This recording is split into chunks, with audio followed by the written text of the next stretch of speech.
हमारे नुमाइंदे अब्दुल बाकी केहर की रिपोर्ट के मुताबिक यौम दिफाए पाकिस्तान 6 सितंबर 1965 की जंग के हवाले से आज ICIH इस्लामी कौंसल बराए बैनुल अक़वामी इंसानी हकूक़ की जानिब से जैकबाबाद में रैली निकाली गई।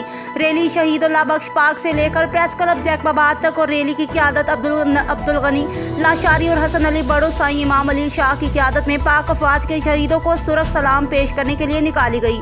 मज़ीद गुफ्तगू करते हुए मीडिया से आज का जो प्रोग्राम है वो यौम शोहदा के हवाले से प्रोग्राम है। आर्मी के जो जवान इस मुल्क की सर बुलंदी के लिए अपनी जान नोश फरमाई, उसका रीज़न अपने वतन से मोहब्बत। तो इंडिया को ये पैगाम मैं देना चाहता हूँ, पाकिस्तान का एक एक बच्चा पाक आर्मी के हवाले से आपके क्या कहेंगे?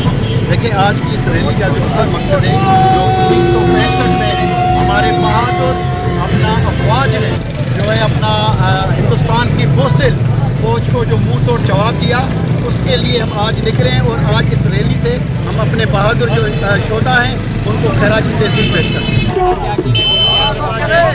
के लिए हम निकले हैं। पूरे क्षेत्र में हमारे जो जंग चल रहे हैं